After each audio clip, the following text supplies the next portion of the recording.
Somewhere in Carmel, California, the ocean wind is moving through a cliffside estate.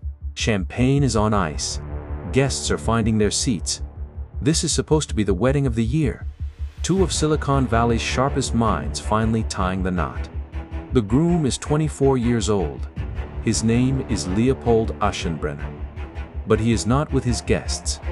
He is in a side room staring at a screen that will not stop turning red, because outside, on the cliffs, people are celebrating a marriage.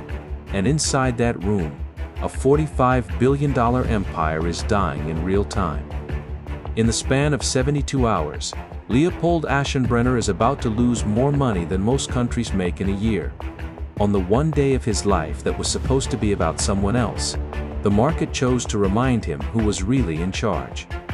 This is the story of the boy who saw the future so clearly that everyone called him a prophet, and the same boy who forgot the one rule that actually matters on Wall Street. Being right means nothing if you do not survive long enough to prove it. Long before the wedding, before the fund, before the $45 billion, Leopold Aschenbrenner was simply the smartest kid in every room he walked into. Born in Germany to two physicians, he was skipping grades before most children could read a full sentence. He entered university at 15 years old. By 19, he graduated valedictorian from Columbia University with a double degree in economics and mathematical statistics. While other 20-something-year-olds were still figuring out their first job, Aschenbrenner was already working at Oxford's Global Priorities Institute, thinking about existential risk for a living. Then came the call that changed everything. In 2023, at just 21 years old, OpenAI recruited him onto its most secretive and most important team, Superalignment, the unit tasked with one job: figuring out how humanity controls an artificial intelligence that becomes smarter than humanity itself. He worked directly under Ilya Sutskever, OpenAI's chief scientist.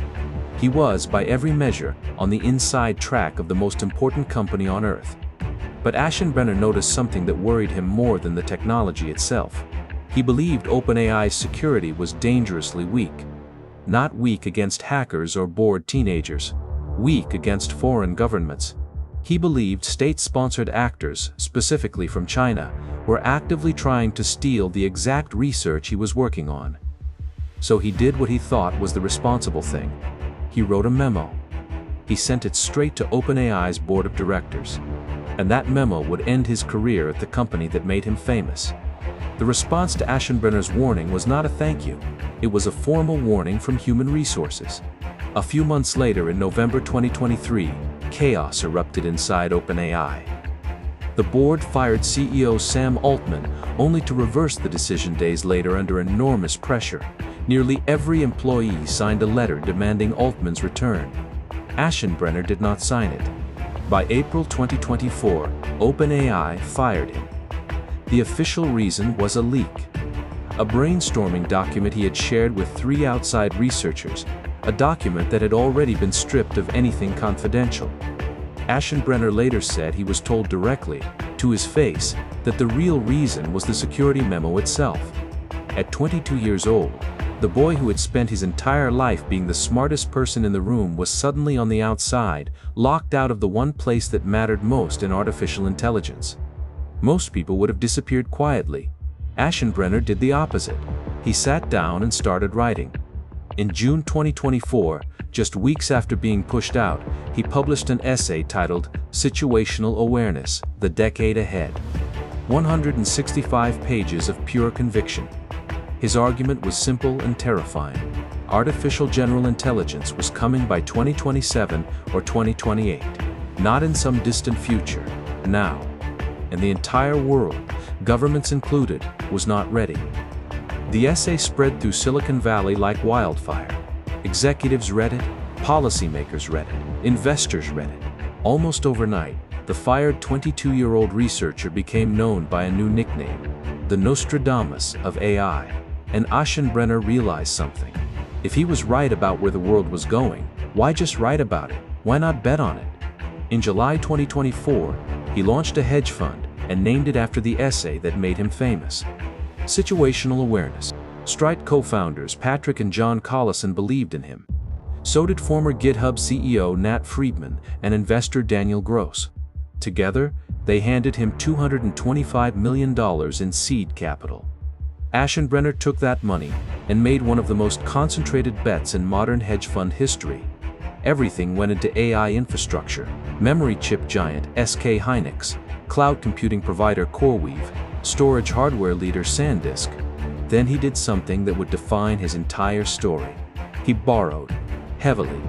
Reports would later place his leverage at 3 to 4 times his actual capital. For every dollar he had, he was betting 3 or 4. For nearly 2 years, it worked better than anyone could have imagined. Returns exceeded 1,000%. By July 2026, the boy who OpenAI had fired just 2 years earlier was managing $45 billion. He was 24 years old. But here is the part of the story almost nobody saw coming. The same week, Leopold Aschenbrenner was managing more money than most Fortune 500 companies are worth. He was also planning his wedding. He was engaged to Avital Balwit, chief of staff to Anthropic CEO Dario Amodei, two of the most connected people in artificial intelligence, about to become husband and wife. It should have been the perfect crossover moment for Silicon Valley's power couple.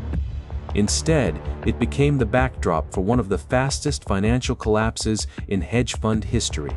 In mid-July 2026, the semiconductor sector had its worst month since 2002. Wall Street had started asking an uncomfortable question. Were tech giants spending hundreds of billions of dollars on AI infrastructure without any real proof it would pay off? The doubt spread fast. AI infrastructure stocks dropped roughly 30%. For a normal investor, that is a painful quarter, something you grit your teeth through. For Leopold Aschenbrenner, leveraged 3 to 4 times over, 30% was not a bad quarter, it was a death sentence. As his positions collapsed in value, prime brokers issued the calls no fund manager ever wants to hear. Margin calls. Post more collateral immediately, or we start selling your positions for you. Situational Awareness did not have billions in spare cash sitting around. So the selling began. Forced, automatic, merciless. Ken Griffin's Citadel stepped in as the buyer of last resort, scooping up Aschenbrenner's leveraged positions at deep, humiliating discounts. And all of this was happening the exact weekend his wedding guests were arriving in Carmel. While people raised toasts outside, Aschenbrenner was on the phone with prime brokers, negotiating, explaining, trying to stop the bleeding before it swallowed everything he had built. By the time the weekend ended, the numbers told the story better than any headline could. $45 billion. Down to roughly $10 billion.